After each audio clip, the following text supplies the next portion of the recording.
പ്രിയമുള്ള പ്രേക്ഷകരെ നമസ്തേ.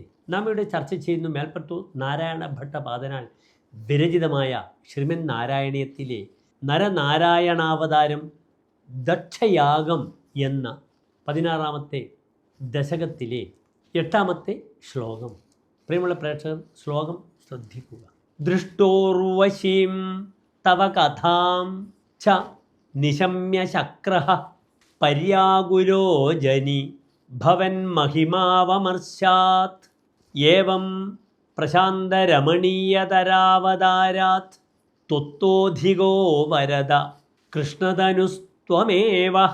അടുത്തതായി പ്രസ്തുത ശ്ലോകത്തിൻ്റെ പദച്ഛേദം ശ്രദ്ധിക്കുക. ദൃഷ്ട്വാ ഉർവശീം തവ കഥാം ച നിശമ്യ ശക്രഃ പര്യാകുലഃ അജനി ഭവൻ മഹിമാവമർശാത് ഏവം പ്രശാന്തരമണീയതരാവതാരാത് ത്വത്വഃ അധികഃ വരദ കൃഷ്ണതനുഃ ത്വം ഏവ. അടുത്തതായി പ്രസ്തുത ശ്ലോകത്തിൻ്റെ അന്വയം ശ്രദ്ധിക്കുക.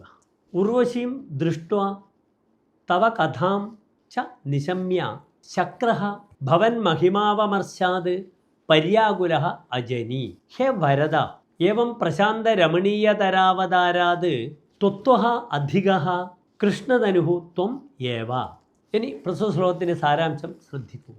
സുന്ദരികളിൽ സുന്ദരിയായ ഉർവശിയെ കാണുകയും വിഷ്ണു ഭഗവാന്റെ അവതാരങ്ങളും അവിടെ കണ്ട കാഴ്ചകളുമൊക്കെ കാമദേവാദികൾ വിവരിച്ചപ്പോൾ ദേവേന്ദ്രൻ അങ്ങയുടെ മാഹാത്മ്യമോർത്ത് വിവശനായി, അല്ലയോ വരദായകനായ ഭഗവാനെ, ഇപ്രകാരം പ്രശാന്തവും രമണീയവുമായ അവതാരം കൈക്കൊണ്ടിരിക്കുന്ന നാരായണമൂർത്തിയായ ഭവാനേക്കാൾ അധികനായി കൃഷ്ണമൂർത്തി രൂപമെടുത്ത ഭവാൻ മാത്രമേ ഉള്ളൂ എന്ന് സാരം.